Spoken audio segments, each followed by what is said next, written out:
U ovom tutorialu pokazat ću vam kako se jednostavno kreira struktura građevine i načini na koji je zamišljeno da se grupiraju presjeci, tlocrti, pročelja i izvještaj količina. Kada se prvi put, nakon kreiranja projekta, pristupi upravljanju crtežima, Alplan od nas traži da odaberemo jednu od sljedećih opcija. Kreiranje strukture građevine pomoću čarobnjaka, stvaranje proizvoljne strukture građevine, korištenje ranije definirane strukture ili učitavanje strukture iz nekog drugog projekta.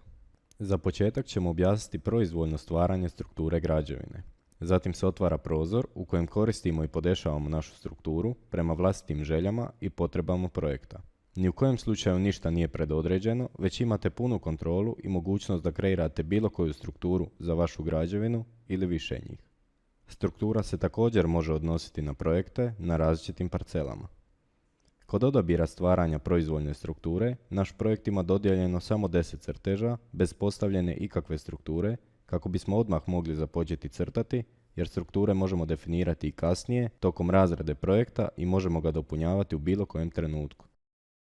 Alplan projekt sastoji se od strukture građevine definirane u lijevom dijelu prozora, te strukture crteža koji bivaju izvedeni, to jest generirani iz 3D modela, i ta struktura se podešava u desnom dijelu prozora.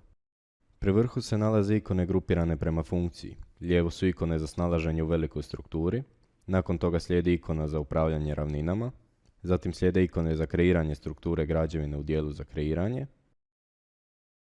dok su na desnoj strani ikone za kreiranje strukture crteža. Sama struktura sastoji se od glavnih i proizvoljnih elemenata ukoliko je zgrada komplicirana ili visinski vrlo razvedena. Struktura se može kreirati na dva načina. Korištenjem jednog od ova dva otvorena menija, principom drag and drop, te desnim klikom na pojedinu građevinu i umetanjem različitih nivoa strukture. Elemente strukture možemo imenovati, odnosno preimenovati na tri različita načina. Laganim duplim lijevim klikom, desnim klikom na element i kažemo preimenuj, te isto tako naziv možemo promijeniti koristeći se tipkom F2. Nakon kreiranja etaža, tim etažama dodjeljujemo same crteže u kojima ćemo kreirati naš projekt.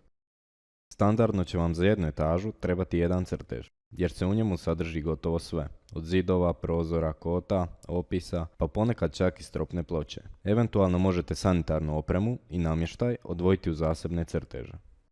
Glavni razlog je taj što želimo elementima omogućiti međusobnu interakciju i tada je dobro da se svi crtaju isključivo u istom crtežu. Na raspolaganju imate 9999 crteža za svaki projekt.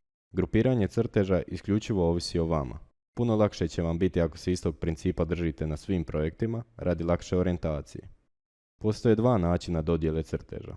Desnim klikom na etažu dodijeli crteže, te u taj dijaloški okvir upisujemo brojeve crteža koje želimo koristiti. Nakon dodjele, te iste crteže ćemo preimenovati. Još možemo dodati i dva proizvoljna elementa za situaciju i podlogu.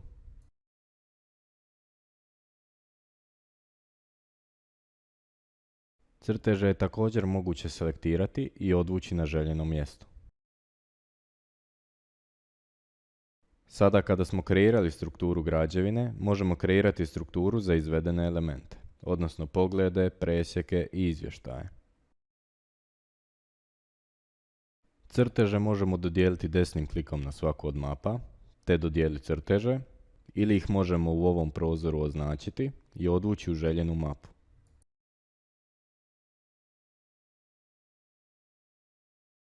Za izvještaj nam nisu potrebni crteži jer se oni generiraju direktno u PDF, Excel, Word datoteku ili Alplan preglednik. Kad smo gotovi sa stvaranjem naše strukture, jedino je potrebno odabrati crtež u kojem želimo započeti s crtanjem.